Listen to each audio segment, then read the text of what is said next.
আসসালামু আলাইকুম, স্বাগত সবাইকে। সরলরেখার অত্যন্ত গুরুত্বপূর্ণ একটি টপিক, সেটি হচ্ছে বিন্দু থেকে রেখার লম্ব দূরত্ব। একটা বিন্দু থেকে একটা রেখার লম্ব দূরত্ব রিলেটেড যা যা প্রবলেম সরলরেখা থেকে হতে পারে এইচএসসি গণিতের, তো তা যাবতীয় সবকিছু দেখার চেষ্টা করব আমরা এই ভিডিওতে।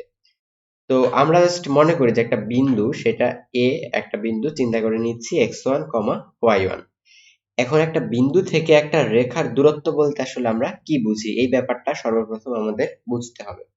যেমন আমি যদি এখানে একটা রেখা চিন্তা করি, তো এই বিন্দু থেকে আমি কিন্তু অনেক প্রকারের দূরত্ব টানতে পারি। যেমন আমি যদি এই বিন্দু থেকে এইভাবে একটা রেখা যোগ করে দিই, তাহলে এটাও কিন্তু এই বিন্দু থেকে এই রেখার দূরত্ব বোঝায়।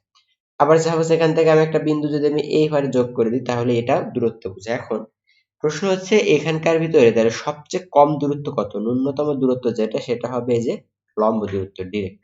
আমি জাস্ট রেখাটা চিন্তা করে নিই যে ax plus by plus c equal to 0, এবং আমাদের ন্যূনতম দূরত্বটা কত হবে, যে বিন্দু থেকে এই রেখার যেটা লম্ব দূরত্ব, এটাই হবে আমাদের একদম ন্যূনতম দূরত্ব, বা এটা কি বলা হয় যে একটা বিন্দু থেকে একটা রেখার লম্ব দূরত্ব।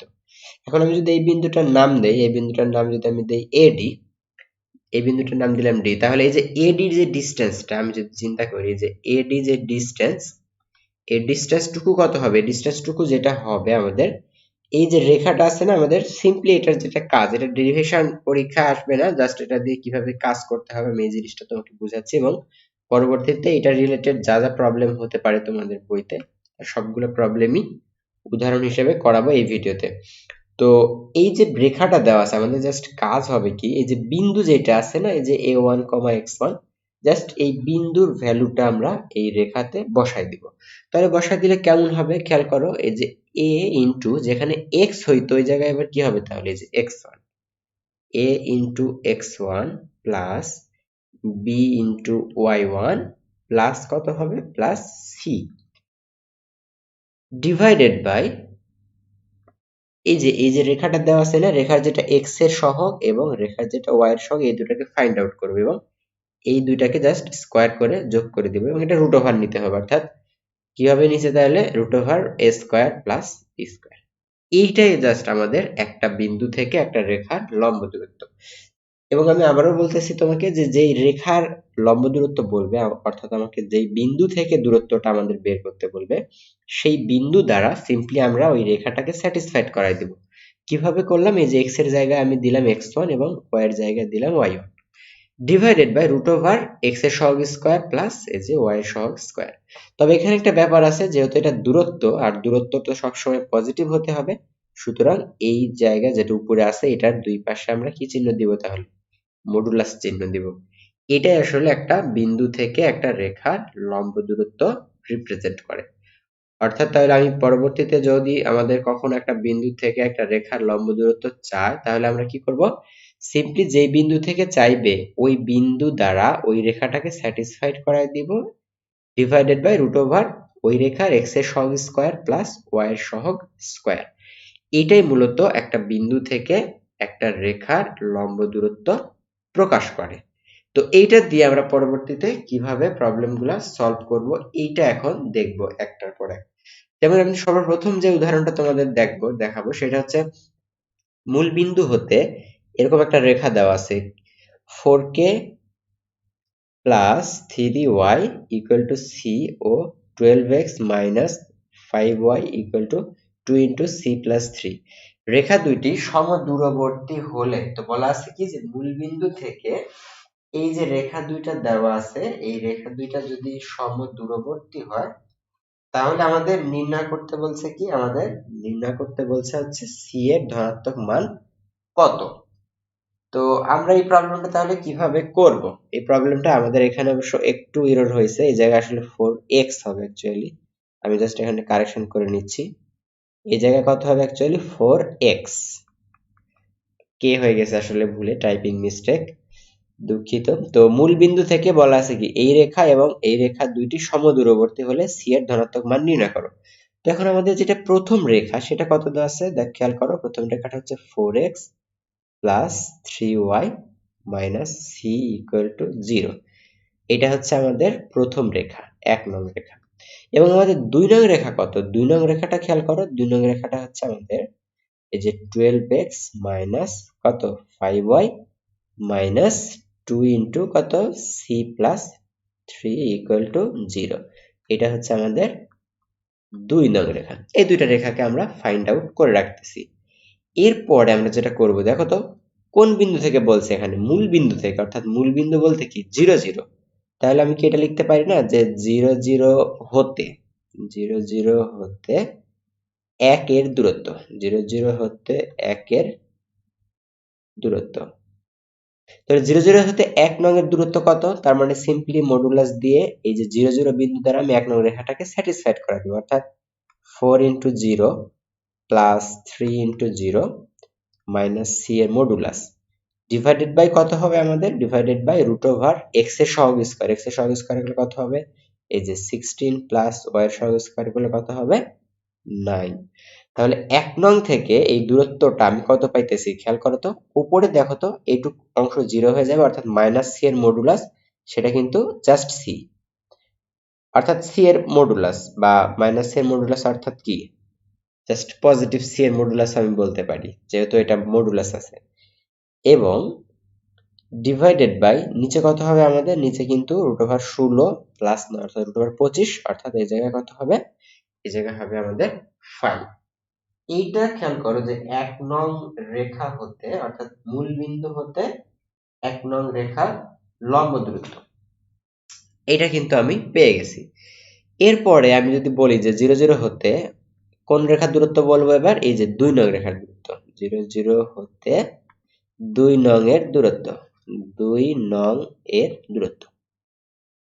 0 0 হতে তাহলে 2 নং এর দূরত্ব আমি বের করবো একইভাবে। সূত্রটা কি আমার আছে? এই যে 2 নং রেখাটাকে আমি 0 0 দ্বারা স্যাটিসফাইড করা দেব, অর্থাৎ এই যে 12 ইন্টু 0। আমি জাস্ট এটাকে একটু ক্যালকুলেশন সুবিধাতে ফাস্ট করে লিখতেছি, কারণ তুমি তো বুঝতেই পারতেছো এই যে x এর জায়গায় 0 হবে, y এর জায়গায় 0 হবে, সুতরাং এই অংশটা পুরোটাই কি হয়ে যাবে বলো? 0 হয়ে যাবে। তাহলে শুধু থাকবে কোনটা? এই যে এটা। তাহলে আমি এই লাইনটা অটোমেটিক লিখতেছি, কথা হবে তাহলে মডুলাস, এবং তোমার এই মাইনাসও কিন্তু থাকবে না, ভ্যানিশ হয়ে যাবে, কারণ জাস্ট অনলি এটা থাকবে শুধু, যে 2 ইন্টু কত এই যে c প্লাস 3 এটার মডুলাস ডিভাইডেড বাই নিচে কত হবে খেয়াল করো তো, রুট ওভার এই যে x এর সহগ স্কয়ার প্লাস y এর সহগ স্কয়ার, অর্থাৎ x এর সহগ স্কয়ার করলে কত হবে? 144 প্লাস y এর সহগ স্কয়ার করলে হবে 25। বা এখান থেকে তাহলে সিম্পলি দূরত্বটা কত পাইতেছি আমি? যে modulus 2 into c plus 3 divided by কত হবে? ডিভাইডেড বাই নিচে দেখো 144 আর 25 যোগ করলে হবে 169, অর্থাৎ রুট করলে হবে আমাদের 13। এবার তাহলে আমার কাজ কি খেয়াল করো তো, এই যে দুইটা দূরত্ব, এই দুই দূরত্ব কেমন বলা আছে? সমান বলা আছে। তাহলে এখন শর্ত মতে আমি কি বলতে পারি? যে শর্ত মতে 1 নং হতে দূরত্ব আর 2 নং হতে দূরত্ব সমান, তার মানে modulus c divided by 5 equal to কত হবে আমাদের? Modulus 2 into c plus 3 divided by কত? Divided by 13। এখন তোমরা সবাই জানো মডুলাস চিহ্ন যদি আমি উঠাই দেই তাহলে কি হবে? একটা প্লাস মাইনাস হয়, অর্থাৎ just c by 5 equal to কত লিখতে পারবো আমি? প্লাস মাইনাস 2 ইন্টু এটা আমি গুণ করে দিই একবারে, তাহলে 2c প্লাস কত হবে? 6 ডিভাইডেড বাই 13। এবার খেয়াল করো আমি এখান থেকে দুইটা ঘটনা পাচ্ছি, যে একবার পজিটিভ নিয়ে, তাহলে প্লাস মান নিয়ে কি হবে? আমি জাস্ট প্লাস মান নিয়ে দেখো এই জায়গায় তাহলে আমি প্লাস কনসিডার করতেছি, তাহলে 13 দিয়ে যদি গুণ করি তাহলে কত হবে আমাদের? 13c ইকুয়াল টু কত হবে? 5 দুগুণে 10c প্লাস কত? তাহলে এখান থেকে খেয়াল করে দেখো সিম্পলি c ইকুয়াল টু কত পাচ্ছি আমরা? এই যে 10cটা এই পাশে গেলে কত হয়ে যাবে? 3c, অর্থাৎ 3c ইকুয়াল টু 30। সুতরাং c ইকুয়াল টু কত হবে আমাদের এখান থেকে? c ইকুয়াল টু হবে 10। এইটা একটা c এর ভ্যালু পাইলাম আমি, c এর একটা কত ভ্যালু পাইলাম? এই যে c ইকুয়াল টু 10, খেয়াল করো। এবং পরবর্তীতে খেয়াল করো তো তুমি, এই যে পজিটিভ মান নিয়ে আমরা পাইলাম, এখন যদি আমি নেগেটিভ মান নিয়ে ক্যালকুলেশন করি, এখন আমি তাহলে কি বলতে পারি? যে নেগেটিভ মান নিয়ে কি আমরা আরেকটা ভ্যালু পাবো না? দেখো তো, তাহলে আমি এখন এই জায়গায় নেগেটিভ চিন্তা করবো, তাহলে কত হবে? এই যে 13 ইন্টু সি, অর্থাৎ 13c ইকুয়াল টু, এবার যদি এই জায়গায় নেগেটিভ চিন্তা করো তাহলে কত হবে? 5 দুগুণ, অর্থাৎ নেগেটিভ 10c মাইনাস কত হবে? নেগেটিভ 30। এবং এখান থেকে আমাদের c এর ভ্যালুটা কত আসতেছে তাহলে খেয়াল করো, এই যে 10c টা এই পাশে গেলে কত হয়ে যাবে আমাদের? পজিটিভ 23c, অর্থাৎ তাহলে c এর ভ্যালু কত হবে আমাদের, যে নেগেটিভ 30 ডিভাইডেড বাই 23, এইটা হচ্ছে একটা ভ্যালু। অর্থাৎ এটা কত হবে তাহলে, নেগেটিভ 30 ডিভাইডেড বাই কত, 23। তোমরা এটা ক্যালকুলেশন করে নিও, দেখো এই যে নেগেটিভ মান নিয়ে এই ধরনের একটা ভ্যালু পাওয়া যাবে c এর। তো এখন আমাদের প্রশ্ন কি বলছিল, আমাদের প্রশ্ন বলছিল যে c এর ধনাত্মক মান নির্ণয় করা। এখন এই দুইটা মানের মধ্যে ধনাত্মক মান কোনটা, এই যে আমাদের এইটা ধনাত্মক মান, তাহলে এটাই হবে আমাদের এই প্রবলেমটার সলিউশন। তো প্রবলেমটা আশা করি একদম ক্লিয়ার এবং প্রত্যেকে বুঝতে পেরেছো। যদি কোথাও না বুঝে থাকো অবশ্যই মতামত জানাবে কোন জায়গায় বুঝোনি। তো পরবর্তীতে আমরা এই সেম টাইপের আরো একটা প্রবলেম দেখার চেষ্টা করব। এই প্রবলেমটা আমি একটু বলে রাখি কি করলাম। আমি মূলবিন্দু থেকে এই যে দুইটা রেখা যদি সমদূরবর্তী বলে তাহলে সি এর ধনাত্মক মান নির্ণয় করতে বলছে। অর্থাৎ মূলবিন্দু থেকে আমি প্রথম রেখার দূরত্ব এই যে বের করে রেখে দিছি, এবং মূলবিন্দু থেকে আমি দ্বিতীয় রেখার দূরত্ব এই যে বের করে রেখে দিছি। তো সিম্পলি এই দুই দূরত্ব যেহেতু সমান, এবং এখান থেকে সুন্দর আমাদের সি এর দুইটা ভ্যালু ক্যালকুলেট হয়ে গেল। এরপরে আমি যে প্রবলেমটা দেখব সেখানে একই প্রবলেম, যে এ ও বি হতে এই যে একটা রেখা দেওয়া আছে আর এই যে একটা রেখা বলা আছে, এই দুই রেখা সমদূরবর্তী হলে দেখাও যে এই টাইপের একটা ভ্যালু, এবং এইটা এই দুটো দেখাইতে বলছে। তাহলে আমি কি বলতে পারি, যে এ বি হতে, খেয়াল করো আমি জাস্ট বলতে পারি কি, যে এ বি হতে কার দূরত্ব, এই যে 1 এর দূরত্ব, এ বি হতে 1 এর দূরত্ব।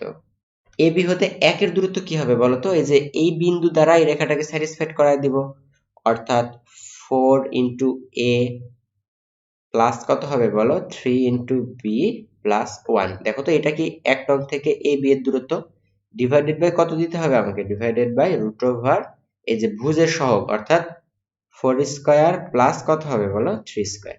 এটা হচ্ছে এ বি হতে এক নং এর দূরত্ব। এখন এ বি হতে এক নং এর দূরত্ব ইকুয়াল টু আমি কি বলতে পারি, এ বি হতে 2 নং এর দূরত্ব, এ বি হতে কার দূরত্ব, 2 এর দূরত্ব, এ বি হতে 2 এর দূরত্ব। এইটা কি আমাদের বলতে পারি না, এটা আমরা কিভাবে বলতে পারবো, কারণ প্রশ্নে বলে দিয়েছে যে এ বি হতে এই যে রেখা আর এই যে রেখা, এই দুইটা রেখা সমদূরবর্তী হলে দেখাও যায় এরকম দুইটা এক্সপ্রেশন। তাহলে আমি বলতে পারি না এ বি হতে এক নং এর দূরত্ব ইকুয়াল টু এ বি হতে 2 নং এর দূরত্ব। তাহলে এইটা বের করে রাখছে, এটা কি এ বি হতে এক নং এর দূরত্ব। এখন বলো তো এ বি হতে 2 নং এর দূরত্ব তাহলে কত হবে, এই যে 2 নং রেখাটা কত আমাদের, এই যে এইটা, তার মানে 2 নং রেখা কত হবে, 3 ইন্টু এ মাইনাস 4 ইন্টু বি প্লাস 1, এটার মডুলাস ডিভাইডেড বাই কত হবে, ডিভাইডেড বাই এই যে রুট ওভার এক্স এর সহগ স্কয়ার, অর্থাৎ 3 স্কয়ার প্লাস 4 স্কয়ার। তাহলে এই দুইটা কেমন হবে বলতো, এই দুইটা অবশ্যই কেমন হবে, সমান হবে, প্রশ্নে মেনশন করা আছে।